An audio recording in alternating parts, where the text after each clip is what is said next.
Салям, достар! Мы приехали в Туркестан-Сити. Это духовный центр нашей страны. Мы сегодня посетим крутую мебельную фабрику. И она находится не в городе, она находится в ауле. Мебельная промышленность для Казахстана и в целом для нашего региона является одним из передовых отраслей промышленности. И радует то, что наши мебельные фабрики создаются даже не в небольших мегаполисах, а именно в ауле. Этот аул называется Шорнак, и мы там посмотрим, там работают более 200-300 людей, которые заняты, создают интересные идеи. Руководство ставит передовые масштабные для себя цели. Это просто круто. И нам нужно учиться развивать. И чтобы такие проекты были больше и больше, не только в нашей области, не только в ауле, а создавались вообще по всему Казахстану. И детально мы это все изучим, обсудим с руководителем, познакомимся с людьми, которые там работают. Я думаю, будет очень круто. Я думаю, это будет полезно для всех нас.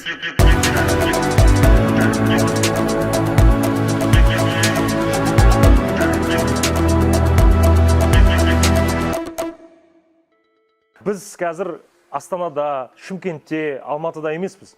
Біз Түркістан облысының бір ауылындамыз. Кішкене ғана, бұл да орталықта емес. Бұл Шонақ деген ауыл, кішкене ауыл. Осында халықаралық деңгейде компания 2003-тен бастап, 2 адамнан басталған компания қазір өндіріс 220 адам санына жеткен. Қазір 200-ге жуық осында жұмыскерлер, азаматтар жұмыс жасайды.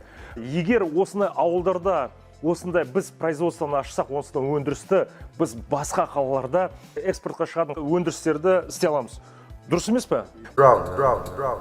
Біздің ниетіміз, бұл тек қана реклама емес, біздің ниетіміз осындай адамдар бар екен, осындай жұмысшылар бар екен, осындай өнімдер бар, осындай ниет бар екен, соны сіздерге көрсету. Үлкен рахмет сіздерге, сіздің командаңызға.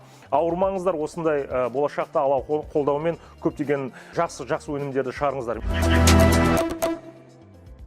Осы бірінші цехқа келдік. Бұл жақта жиһазға бірінші дайындайтын, осыны ағаштарды дайындайтын цехқа келдік. Осы сырьенің қай жақтан әкелетінін сол туралы айтып берсеңіз. Бұл жерде ағашты көріп тұрғандай осындай күйде алып келеді. Осы жерде сатып алынып, осы жерден тақтай қылып кептіретін сушилкаларымыз бар. Қай жақтан келетін ағаш? Қарағаш бұл Алматыдан, Талдықорғаннан, Тараздан келеді. Біздің Қазақстаннан келеді. Қазақстанның ағаштары бәрі. Керемет. Кеше ғана Италияға барып, осы қарағаш туралы көп информацияны біліп келгенсіз. Ол жерде Италияда біздің қарағашты Алла тағала бере салған Қазақстанға. Бұрынғы хандар, патшалардың бәрі отыратын тақ дейміз ба, мебельдердің бәрі қарағаштан жасалған. Қарағаштағы структурадағы оттенок дейміз ба, сол басқа ағашта ондай шықпайды. Фактура шығады, да? Фактура. Именно краскілеген кезде, да? Иә, ондай шығады. Енді мынандай мәселе, осы қарағашта келген кезде, осы жерде қанша күн кетеді? Например, 1 тонна дейміз ба? Бір күнде 10-15 куб қарағаш тілін шығады. Ол жеткілікті қазіргі таңда, да? Жеткілікті қазіргі таңда. Осында тұрған қандай оборудование, қай жақтан алынған? Россиядан алынған ленточный пилорама дейміз. Қазірше осы ленточный пилорамада істеп тұрмыз. Келешекте бұны да өзгертеміз.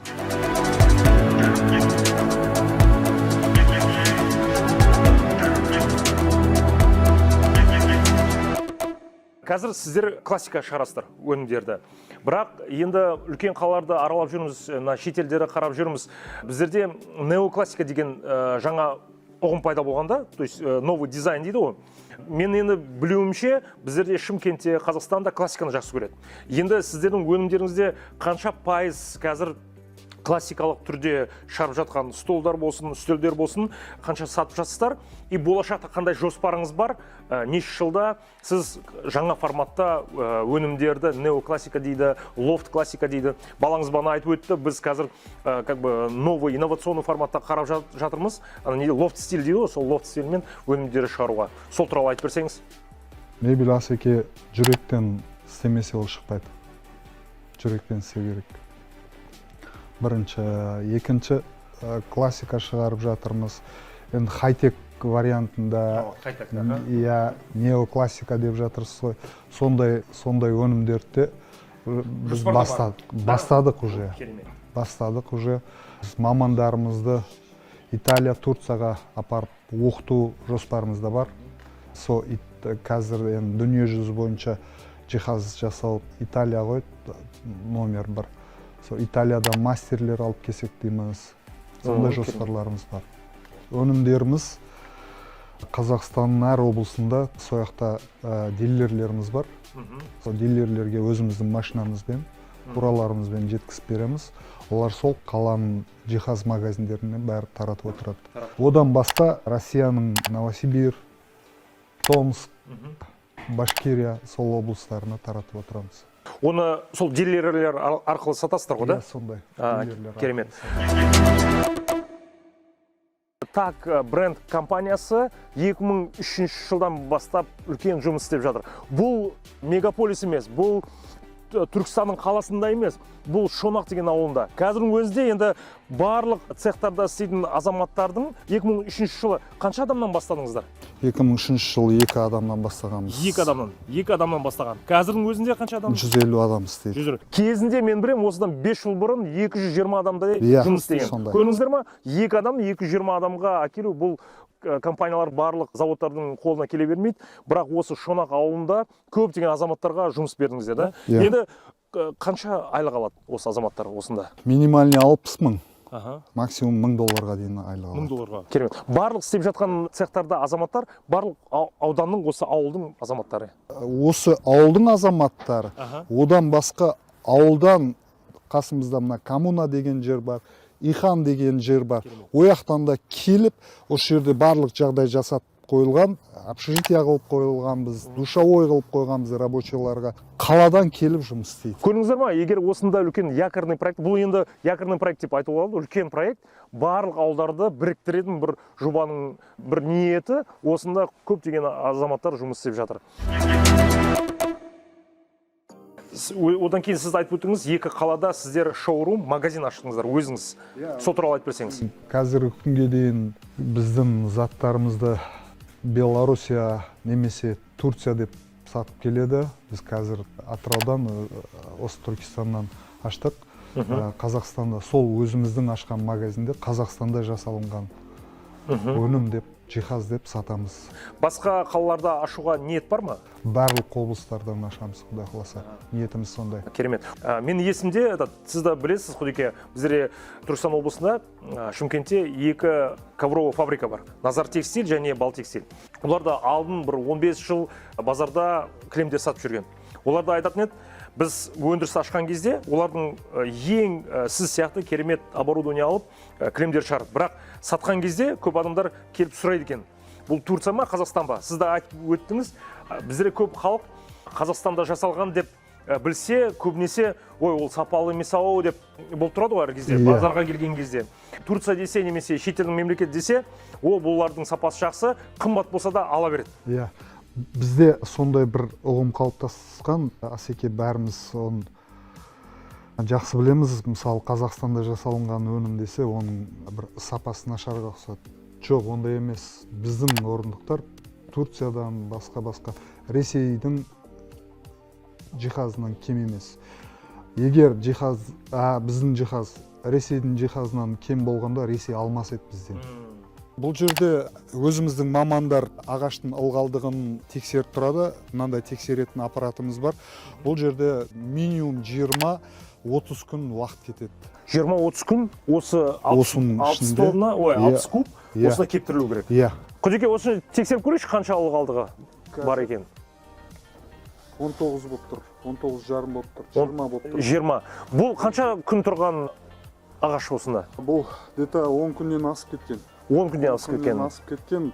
Ылғалдығы 6-8% болу керек. Көрдіңіздер ма, кемінде 30 күн тұру керек? Қанша ылғалдыға түсу керек? 6-8 болу керек. 6-8 ылғалдығына түсу керек. Сол кезде ағашты 3-ші цехқа жіберіледі. Ағаш орындық шығаруға дайын деген сөз.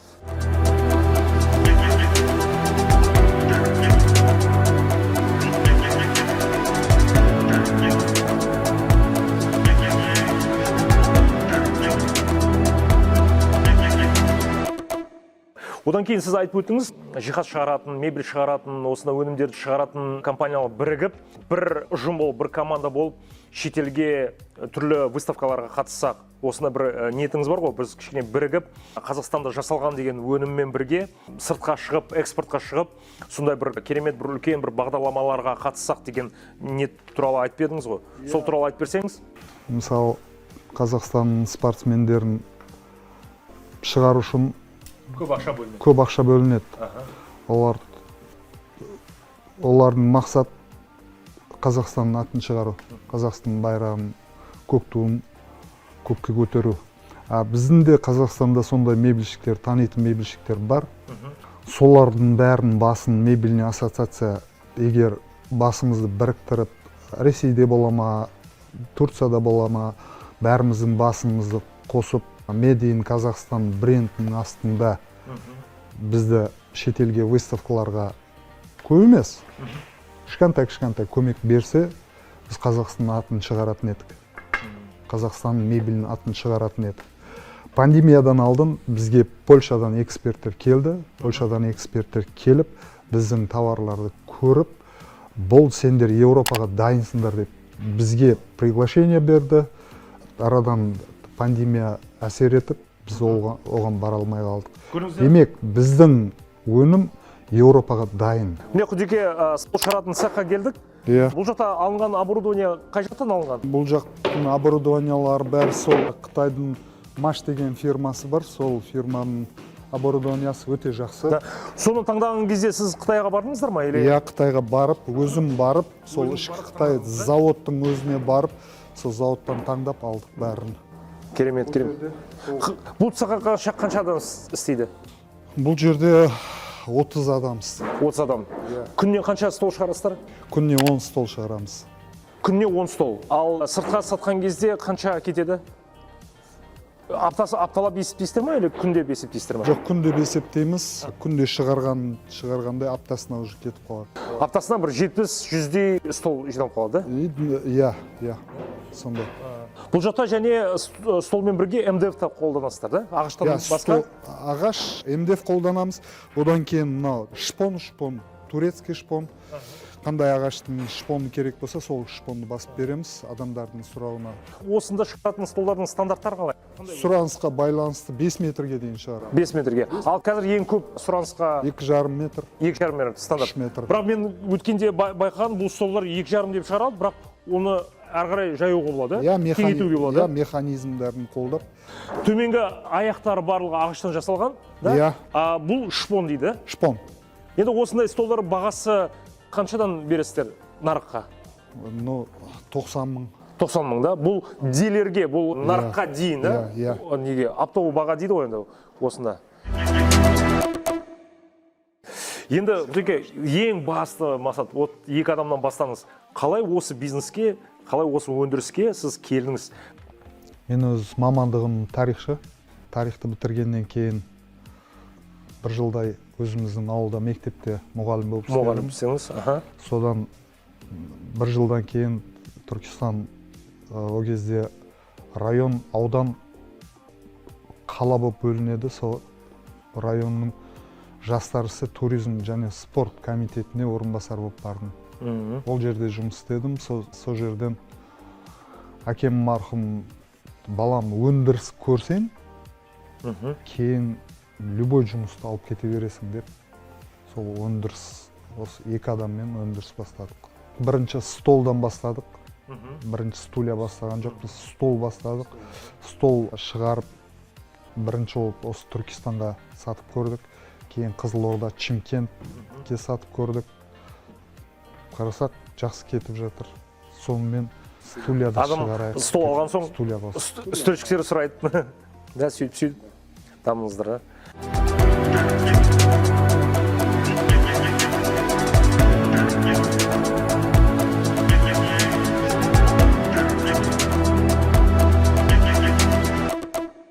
Бұл кішкентай цех болса да, үлкен тарихы бар цех.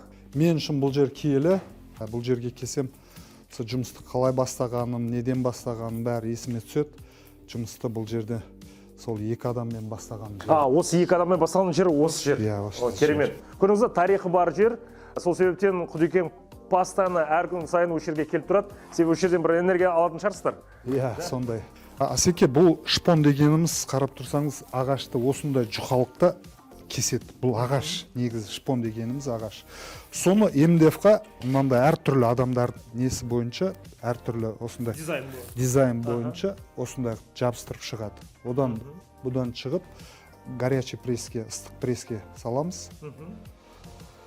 Сол жерде жабысып дайын болады. Одан кейін краскаға кіреді. Бірақ алдын бана біз көрдік, кішкене шлифовка жасап жатыр. Бұдан кейін шлифовка жасайды. Шлифовка обязательно. Сондай. Көріңіздер ма, әртүрлі дизайнмен жасауға болатын формат, негізі шпоннан. Шпон және дизайн бойынша өте көркем көрінеді, әрбір істеп жатқан дөңгелек стол. Қазір көп азаматтар сұрап жатыр ғой, мен бір жылдың ішінде кішкене бір өз деңгейге жетсем, плюсқа жетсем, прибыльға жетсем деп. Бұлай талдау жүргізсек, кемінде 3-4 жыл керек. Бір аяққа тұру үшін да, любой бір бизнес болсын, любой бір өндіріс болсын. Сіз, например, аяққа тұру үшін қанша уақыт өттіңіздер? Әрбір өндірісте өзінің мәлім бір уақыты болады. Біз 5-6 жылда көріне бастадық. 5-6 жылдан кейін. Бірінші болып осы Түркістан, Чимкент көрдік. Түркістан, Чимкент тартқаннан кейін Қызылорда облысына тараттық. Қызылорда облысы таратқаннан кейін одан кейін барып Алматы, Атырау, басқа облыстардан өзіміздің дилерство аша бастадық. 2015 жылы бірінші Чимкент, ол кезде Чимкент облысы болатын, сол жерде выставкаға бардық. Сол жерден орын алып Астанаға республиканский выставкаға бардық. Республиканский выставкаға барып, біздің заттарымызды қойып, сол жердегі ұйымдастырушыларға мен место алуым керек, орын алуым керек.